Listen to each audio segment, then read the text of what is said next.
నమస్తే. ఇప్పుడు మీరు చూడబోతున్న వీడియో ఖచ్చితంగా మీకు ఉపయోగపడుతుంది, నచ్చుతుంది కూడా. మరి మీకు నచ్చిన విషయం నాకు తెలియాలి అంటే ఈ వీడియోని మీరు లైక్ చేయాలి, షేర్ చేయాలి, అలాగే మన ఛానల్‌ని సబ్స్క్రైబ్ చేయాలి. మీ సపోర్ట్‌ని నాకు అందిస్తారు కదూ! ఓకే. ఇప్పుడు వీడియోని స్టార్ట్ చేద్దాం. నమస్తే. Welcome to our channel. నేను కుప్పా పద్మిని. ప్రస్తుతం మనతో పాటు వేదిక్ ఆస్ట్రాలజర్ అవినాష్ దాస్ గారు ఉన్నారు. మాట్లాడదాం. అవినాష్ గారు నమస్తే అండి. నమస్తే అండి. ఓం నమో వెంకటేశాయ. ఓం నమ శివాయ. అవినాష్ గారు, కోర్ట్ కేసెస్ చాలా ఎక్కువ ఉన్నాయి మాకు.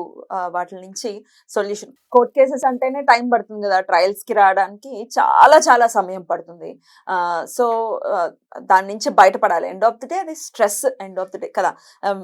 ఎప్పటికప్పుడు హియరింగ్స్ కి వెళ్ళాలన్న, అది క్రిమినల్ అవ్వచ్చు, సివిల్ అవ్వచ్చు, ఏదైనా అవ్వచ్చు. కోర్టుకి సంబంధించి ఇబ్బందులు ఫేస్ చేస్తున్నాం. అందున భూమికి సంబంధించి ఎక్కువగా ఇబ్బందులు ఫేస్ చేస్తున్నాం. లేకపోతే గొడవలు, రకరకాల మనుషులతో గొడవలు అయ్యాయి, అది కేసుల దాకా వెళ్ళాయి, దాని నుంచి బయటపడట్లేదు మేము, మా పిల్లలు ఇరుక్కున్నారు అని చెప్పే వాళ్ళు కూడా లేకపోలేదు. వీటిలన్నిటికీ సొల్యూషన్ ఏంటి అవినాష్ గారు? ఇవాళ మనం మాట్లాడేది ఏంటంటే మెయిన్ గా కోర్టు కేసెస్, Yeah. గొడవలు. కోర్టు కేసు అంటే ఇవాళ ఏం జరుగుతుందో తెలియదు. ఆపోజిషన్ వాళ్ళు, లాయరు, అపోజిషన్ పార్టీ ఏం చూపిస్తారో ఎవిడెన్స్ తెలియదు. చాలా ఇంపార్టెంట్. అంటే ఈ రోజు మన జీవితం మారిపోతుంది అని చెప్పడానికి కోర్టు కేసు అనేది చాలా ఇంపార్టెంట్. అలానే ఇప్పుడు మీరు ఒక ఆఫీస్లో పనిచేస్తున్నారు, ఒక మీడియా ఆఫీస్ అవ్వచ్చు, ఒక సాఫ్ట్వేర్ ఆఫీస్ అవ్వచ్చు. ఇప్పుడు ఇవాళ నిన్న మీకు గొడవ అయింది, ఇవాళ బాస్ దగ్గర మీకు అది ఉంది, దాని ఏమంటారు, ట్రయల్ ఉంది, ఆఫీస్లోనే ట్రయల్ అనుకోండి. అంటే జడ్జిమెంట్, తప్పు నీదా, తప్పు నీదా. ఇట్లాంటివి జరుగుతుంటాయి ఆఫీసుల్లో, చాలా జరుగుతాయి. సాఫ్ట్వేర్ లో జరుగుతాయా? సాఫ్ట్వేర్ లో జరుగుతాయి, మీడియాలో జరుగుతాయి. మీడియాలో ఏ రంగంలో మనిషి అనేవాడు కొట్టుకుంటాడు. కొట్టుకున్నప్పుడు ఒకటి తప్పు, ఒకటి రైట్ ఉంటది. కానీ చాలాసార్లు ఏం జరుగుతుంది అంటే, తప్పు ఉన్నవాడిది పై చేయి అవుతుంది, రివర్స్ కూడా అవుతుంది. కరెక్ట్. ఏమైనా జరగచ్చు. కరెక్ట్ కదా. ఇప్పుడు ఒక గొడవ కావచ్చు, ఇప్పుడు నేను మామూలు గొడవ కావచ్చు బయట, లేకపోతే ఇవాళ మీరు బయటకు వెళ్తున్నారు, ఇల్లు దాటి మీ గడప దాటి వెళ్తున్నారు.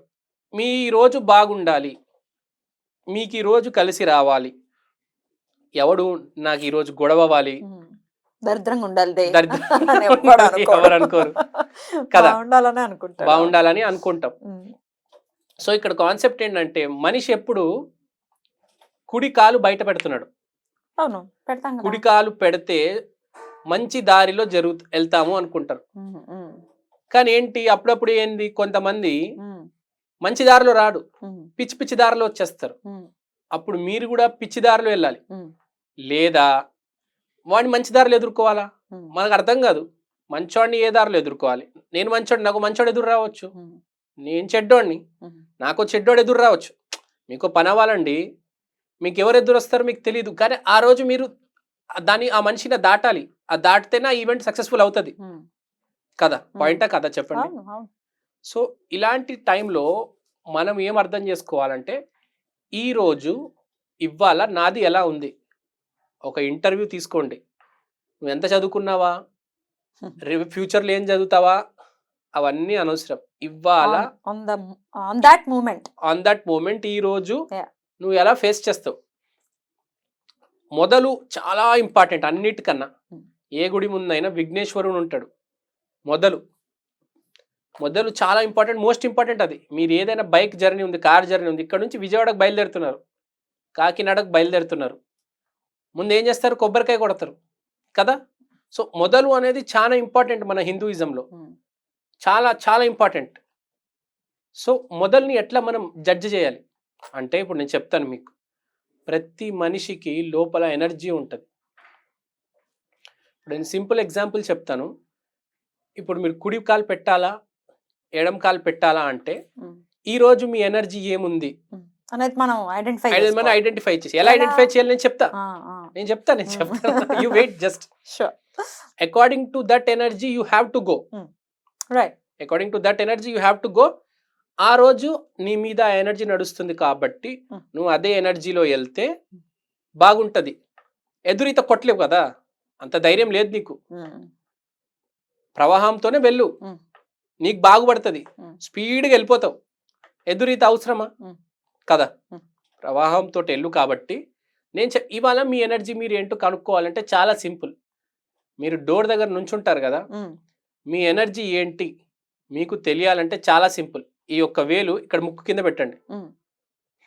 ఇలా ఇలా జస్ట్ బ్రీత్ అవుట్. రైట్ వస్తుందా లెఫ్ట్ వస్తుందా చెప్పండి నాకు. ఎలా? సింపుల్ గానా?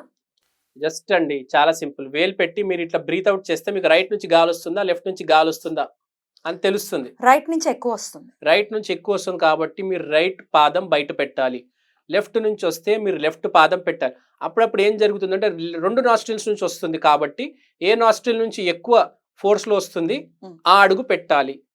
ఇది చాలా ఇంపార్టెంట్. ప్రాణవాయువు మిమ్మల్ని ఏ డైరెక్షన్లో గైడ్ చేస్తుంది అనేది చాలా ఇంపార్టెంట్. చాలా మంది ఏం చేస్తారంటే గట్టిగా ఎక్సేల్ చేస్తారు, అప్పుడు 2 నాస్ట్రిల్స్ నుంచి గాలి వస్తుంది. అలా కాకుండా మీరు స్లోగా ఎక్సేల్ చేస్తే మీకు ఒక నాస్ట్రిల్ నుంచి అవుట్పుట్ వస్తుంది. దాన్ని బట్టి మీకు తెలిసిపోతుంది ఈ రోజు మీ ఎనర్జీ ఏంటి. కావాలంటే మీరు టెస్ట్ చేసి ట్రై చేసి చూడండి. 100% సక్సెస్ రేట్ గ్యారంటీ.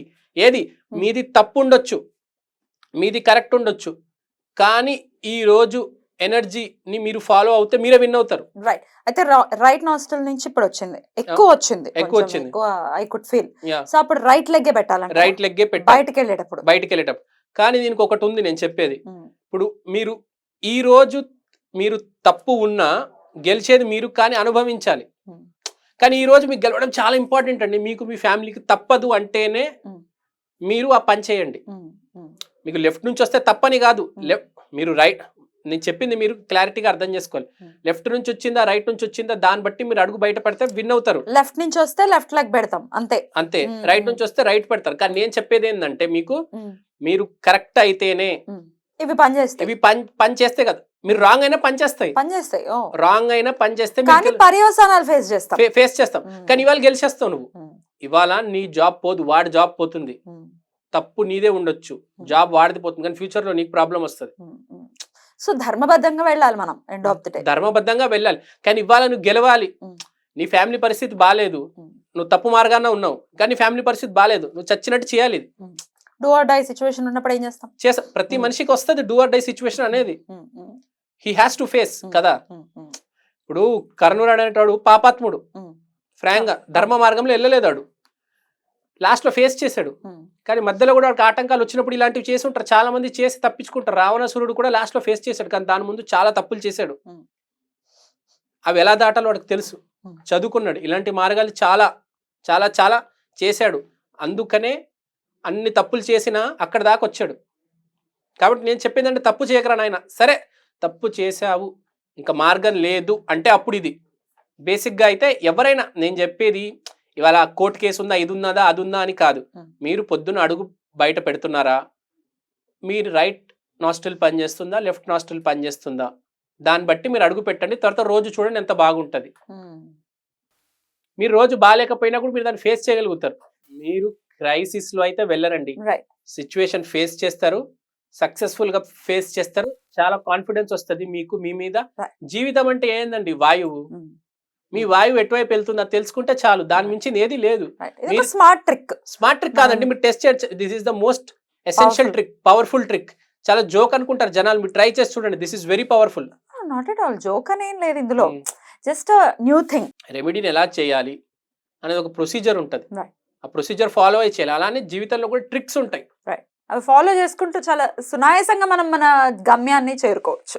రైట్ అండి, చాలా బ్యూటిఫుల్ గా, అంటే చాలా మీరు అన్నట్టుగా చాలా ఇంటెలెక్చువల్ ట్రిక్ ఇది. డెఫినెట్ గా దీన్ని ట్రై చేసి వాళ్ళ పనుల్లో విజయం సాధించాలి మన వాళ్ళని మనస్ఫూర్తిగా కోరుకుంటూ. థ్యాంక్ యూ సో మచ్ అండి. నమస్తే.